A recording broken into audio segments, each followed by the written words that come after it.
KGF ತಾಲೂಕಿನ ವಿದ್ಯಾರ್ಥಿನಿ ಕುಸುಮ ಅಪಘಾತದಲ್ಲಿ ಕಾಲು ಕಳೆದುಕೊಂಡಿದ್ದರು. ಆಂಬ್ಯುಲೆನ್ಸ್ನಲ್ಲಿ ಒಂದು ಸ್ಟ್ರೆಚರ್ ಮೇಲೆ ಮಲಗಿಕೊಂಡೇ ಎಸ್ಎಸ್ಎಲ್ಸಿ ಪರೀಕ್ಷೆ ಬರೆದ ಘಟನೆ ಎಲ್ಲರ ಗಮನ ಸೆಳೆದಿತ್ತು. ಈ ಮೂಲಕ ಮನಸ್ಥೈರ್ಯ ಇದ್ದರೆ ಯಾವುದೂ ಅಸಾಧ್ಯವಲ್ಲವೆಂದು ಬಾಲಕಿ ತೋರಿಸಿಕೊಟ್ಟಿದ್ದಳು. ಉಳಿದ ವಿದ್ಯಾರ್ಥಿಗಳಿಗೆ ಮಾದರಿಯಾಗಿದ್ದಳು. ಆದರೆ ಈಗ ಅದೇ ಬಾಲಕಿಯ ಚಿಕಿತ್ಸೆಗೆ ಆಕೆಯ ತಂದೆ ಹರಸಾಹಸ ಪಡುತ್ತಿರುವುದನ್ನು ತಿಳಿದ ಮಾಜಿ ಸಚಿವ ಸುರೇಶ್ ಕುಮಾರ್ ಬಾಲಕಿಗೆ ಆರ್ಥಿಕ ನೆರವು ನೀಡಲು ಮುಂದಾಗಿದ್ದಾರೆ.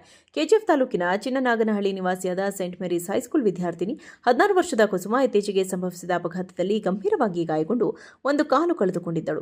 ನಂತರ ಆಕೆಯನ್ನು ಶಸ್ತ್ರಚಿಕಿತ್ಸೆಗೆ ಒಳಪಡಿಸಲಾಗಿದ್ದು, ಆಸ್ಪತ್ರೆಯಿಂದ ಡಿಸ್ಚಾರ್ಜ್ ಆಗಿದ್ದರೂ ವಿದ್ಯಾಭ್ಯಾಸದ ಮೇಲೆ ಆಸಕ್ತಿ ಕಳೆದುಕೊಳ್ಳದ ಕುಸುಮ ತನ್ನ ತಾಯಿಯೊಂದಿಗೆ ಆಂಬ್ಯುಲೆನ್ಸ್ ಮೂಲಕ ಕೆಜಿಎಫ್ನ ಸೆಂಟ್ ಜೋಸೆಫ್ ಶಾಲೆಗೆ ಬಂದು ಪರೀಕ್ಷೆಗೆ ಹಾಜರಾಗಿದ್ದಳು. ಪರೀಕ್ಷಾ ಕೇಂದ್ರದಲ್ಲಿ ಸ್ಟ್ರೆಚರ್ ಮೇಲೆ ಬೆಡ್ ಮೇಲೆ ಮಲಗಿಕೊಂಡೇ ಆಕೆ ಪರೀಕ್ಷೆ ಬರೆದಿದ್ದು, ಆಕೆಯ ಧೈರ್ಯಕ್ಕೆ ವ್ಯಾಪಕ ಮೆಚ್ಚುಗೆ ವ್ಯಕ್ತವಾಗಿತ್ತು. ವಿದ್ಯಾರ್ಥಿನಿಯ ಪರಿಸ್ಥಿತಿಯನ್ನು ಗಮನಿಸಿ ಕೆಜಿಎಫ್ ಕ್ಷೇತ್ರ ಶಿಕ್ಷಣಾಧಿಕಾರಿ ಬಿಜಿ ನಾರಾಯಣಸ್ವಾಮಿ ಪರೀಕ್ಷೆ ಬರೆಯಲು ವಿಶೇಷ ಅನುಮತಿ ನೀಡಿದರು. ಕೆಜಿಎಫ್ ತಾಲೂಕಿನ ವಿದ್ಯಾರ್ಥಿನಿ ಕುಸುಮ ಅಪಘಾತದಲ್ಲಿ ಕಾಲು ಕಳೆದುಕೊಂಡಿದ್ದರು. ಆಂಬ್ಯುಲೆನ್ಸ್ನಲ್ಲಿ ಒಂದು ಸ್ಟ್ರೆಚರ್ ಮೇಲೆ ಮಲಗಿಕೊಂಡೇ ಎಸ್ಎಸ್ಎಲ್ಸಿ ಪರೀಕ್ಷೆ ಬರೆದ ಘಟನೆ ಎಲ್ಲರ ಗಮನ ಸೆಳೆದಿತ್ತು. ಈ ಮೂಲಕ ಮನಸ್ಥೈರ್ಯ ಇದ್ದರೆ ಯಾವುದೂ ಅಸಾಧ್ಯವಲ್ಲವೆಂದು ಬಾಲಕಿ ತೋರಿಸಿಕೊಟ್ಟಿದ್ದಳು. ಉಳಿದ ವಿದ್ಯಾರ್ಥಿಗಳಿಗೆ ಮಾದರಿಯಾಗಿದ್ದಳು. ಆದರೆ ಈಗ ಅದೇ ಬಾಲಕಿಯ ಚಿಕಿತ್ಸೆಗೆ ಆಕೆಯ ತಂದೆ ಹರಸಾಹಸ ಪಡುತ್ತಿರುವುದನ್ನು ತಿಳಿದ ಮಾಜಿ ಸಚಿವ ಸುರೇಶ್ ಕುಮಾರ್ ಬಾಲಕಿಗೆ ಆರ್ಥಿಕ ನೆರವು ನೀಡಲು ಮುಂದಾಗಿದ್ದಾರೆ. ಕೆಜಿಎಫ್ ತಾಲೂಕಿನ ಚಿನ್ನನಾಗನಹಳ್ಳಿ ನಿವಾಸಿಯಾದ ಸೇಂಟ್ ಮೇರೀಸ್ ಹೈಸ್ಕೂಲ್ ವಿದ್ಯಾರ್ಥಿನಿ 16 ವರ್ಷದ ಕುಸುಮ ಇತ್ತೀಚೆಗೆ ಸಂಭವಿಸಿದ ಅಪಘಾತದಲ್ಲಿ ಗಂಭೀರವಾಗಿ ಗಾಯಗೊಂಡು ಒಂದು ಕಾಲು ಕಳೆದುಕೊಂಡಿದ್ದಳು. ನಂತರ ಆಕೆಯನ್ನು ಶಸ್ತ್ರಚಿಕಿತ್ಸೆಗೆ ಒಳಪಡಿಸಲಾಗಿದ್ದು, ಆಸ್ಪತ್ರೆಯಿಂದ ಡಿಸ್ಚಾರ್ಜ್ ಆಗಿದ್ದರೂ ವಿದ್ಯಾಭ್ಯಾಸದ ಮೇಲೆ ಆಸಕ್ತಿ ಕಳೆದುಕೊಳ್ಳದ ಕುಸುಮ ತನ್ನ ತಾಯಿಯೊಂದಿಗೆ ಆಂಬ್ಯುಲೆನ್ಸ್ ಮೂಲಕ ಕೆಜಿಎಫ್ನ ಸೆಂಟ್ ಜೋಸೆಫ್ ಶಾಲೆಗೆ ಬಂದು ಪರೀಕ್ಷೆಗೆ ಹಾಜರಾಗಿದ್ದಳು.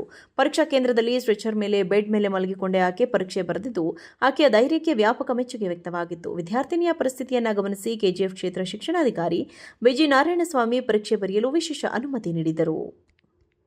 ಕೆಜಿಎಫ್ ತಾಲೂಕಿನ ವಿದ್ಯಾರ್ಥಿನಿ ಕುಸುಮ ಅಪಘಾತದಲ್ಲಿ ಕಾಲು ಕಳೆದುಕೊಂಡಿದ್ದರು. ಆಂಬ್ಯುಲೆನ್ಸ್ನಲ್ಲಿ ಒಂದು ಸ್ಟ್ರೆಚರ್ ಮೇಲೆ ಮಲಗಿಕೊಂಡೇ ಎಸ್ಎಸ್ಎಲ್ಸಿ ಪರೀಕ್ಷೆ ಬರೆದ ಘಟನೆ ಎಲ್ಲರ ಗಮನ ಸೆಳೆದಿತ್ತು. ಈ ಮೂಲಕ ಮನಸ್ಥೈರ್ಯ ಇದ್ದರೆ ಯಾವುದೂ ಅಸಾಧ್ಯವಲ್ಲವೆಂದು ಬಾಲಕಿ ತೋರಿಸಿಕೊಟ್ಟಿದ್ದಳು. ಉಳಿದ ವಿದ್ಯಾರ್ಥಿಗಳಿಗೆ ಮಾದರಿಯಾಗಿದ್ದಳು. ಆದರೆ ಈಗ ಅದೇ ಬಾಲಕಿಯ ಚಿಕಿತ್ಸೆಗೆ ಆಕೆಯ ತಂದೆ ಹರಸಾಹಸ ಪಡುತ್ತಿರುವುದನ್ನು ತಿಳಿದ ಮಾಜಿ ಸಚಿವ ಸುರೇಶ್ ಕುಮಾರ್ ಬಾಲಕಿಗೆ ಆರ್ಥಿಕ ನೆರವು ನೀಡಲು ಮುಂದಾಗಿದ್ದಾರೆ. ಕೆಜಿಎಫ್ ತಾಲೂಕಿನ ಚಿನ್ನನಾಗನಹಳ್ಳಿ ನಿವಾಸಿಯಾದ ಸೇಂಟ್ ಮೇರೀಸ್ ಹೈಸ್ಕೂಲ್ ವಿದ್ಯಾರ್ಥಿನಿ 16 ವರ್ಷದ ಕುಸುಮ ಇತ್ತೀಚೆಗೆ ಸಂಭವಿಸಿದ ಅಪಘಾತದಲ್ಲಿ ಗಂಭೀರವಾಗಿ ಗಾಯಗೊಂಡು ಒಂದು ಕಾಲು ಕಳೆದುಕೊಂಡಿದ್ದಳು. ನಂತರ ಆಕೆಯನ್ನು ಶಸ್ತ್ರಚಿಕಿತ್ಸೆಗೆ ಒಳಪಡಿಸಲಾಗಿದ್ದು, ಆಸ್ಪತ್ರೆಯಿಂದ ಡಿಸ್ಚಾರ್ಜ್ ಆಗಿದ್ದರೂ ವಿದ್ಯಾಭ್ಯಾಸದ ಮೇಲೆ ಆಸಕ್ತಿ ಕಳೆದುಕೊಳ್ಳದ ಕುಸುಮ ತನ್ನ ತಾಯಿಯೊಂದಿಗೆ ಆಂಬ್ಯುಲೆನ್ಸ್ ಮೂಲಕ ಕೆಜಿಎಫ್ನ ಸೆಂಟ್ ಜೋಸೆಫ್ ಶಾಲೆಗೆ ಬಂದು ಪರೀಕ್ಷೆಗೆ ಹಾಜರಾಗಿದ್ದಳು. ಪರೀಕ್ಷಾ ಕೇಂದ್ರದಲ್ಲಿ ಸ್ಟ್ರೆಚರ್ ಮೇಲೆ ಬೆಡ್ ಮೇಲೆ ಮಲಗಿಕೊಂಡೇ ಆಕೆ ಪರೀಕ್ಷೆ ಬರೆದಿದ್ದು, ಆಕೆಯ ಧೈರ್ಯಕ್ಕೆ ವ್ಯಾಪಕ ಮೆಚ್ಚುಗೆ ವ್ಯಕ್ತವಾಗಿತ್ತು. ವಿದ್ಯಾರ್ಥಿನಿಯ ಪರಿಸ್ಥಿತಿಯನ್ನು ಗಮನಿಸಿ ಕೆಜಿಎಫ್ ಕ್ಷೇತ್ರ ಶಿಕ್ಷಣಾಧಿಕಾರಿ ಬಿಜಿ ನಾರಾಯಣಸ್ವಾಮಿ ಪರೀಕ್ಷೆ ಬರೆಯಲು ವಿಶೇಷ ಅನುಮತಿ ನೀಡಿದರು. ಕೆಜಿಎಫ್ ತಾಲೂಕಿನ ವಿದ್ಯಾರ್ಥಿನಿ ಕುಸುಮ ಅಪಘಾತದಲ್ಲಿ ಕಾಲು ಕಳೆದುಕೊಂಡಿದ್ದರು. ಆಂಬ್ಯುಲೆನ್ಸ್ನಲ್ಲಿ ಒಂದು ಸ್ಟ್ರೆಚರ್ ಮೇಲೆ ಮಲಗಿಕೊಂಡೇ ಎಸ್ಎಸ್ಎಲ್ಸಿ ಪರೀಕ್ಷೆ ಬರೆದ ಘಟನೆ ಎಲ್ಲರ ಗಮನ ಸೆಳೆದಿತ್ತು. ಈ ಮೂಲಕ ಮನಸ್ಥೈರ್ಯ ಇದ್ದರೆ ಯಾವುದೂ ಅಸಾಧ್ಯವಲ್ಲವೆಂದು ಬಾಲಕಿ ತೋರಿಸಿಕೊಟ್ಟಿದ್ದಳು. ಉಳಿದ ವಿದ್ಯಾರ್ಥಿಗಳಿಗೆ ಮಾದರಿಯಾಗಿದ್ದಳು. ಆದರೆ ಈಗ ಅದೇ ಬಾಲಕಿಯ ಚಿಕಿತ್ಸೆಗೆ ಆಕೆಯ ತಂದೆ ಹರಸಾಹಸ ಪಡುತ್ತಿರುವುದನ್ನು ತಿಳಿದ ಮಾಜಿ ಸಚಿವ ಸುರೇಶ್ ಕುಮಾರ್ ಬಾಲಕಿಗೆ ಆರ್ಥಿಕ ನೆರವು ನೀಡಲು ಮುಂದಾಗಿದ್ದಾರೆ. ಕೆಜಿಎಫ್ ತಾಲೂಕಿನ ಚಿನ್ನನಾಗನಹಳ್ಳಿ ನಿವಾಸಿಯಾದ ಸೇಂಟ್ ಮೇರೀಸ್ ಹೈಸ್ಕೂಲ್ ವಿದ್ಯಾರ್ಥಿನಿ 16 ವರ್ಷದ ಕುಸುಮ ಇತ್ತೀಚೆಗೆ ಸಂಭವಿಸಿದ ಅಪಘಾತದಲ್ಲಿ ಗಂಭೀರವಾಗಿ ಗಾಯಗೊಂಡು ಒಂದು ಕಾಲು ಕಳೆದುಕೊಂಡಿದ್ದಳು.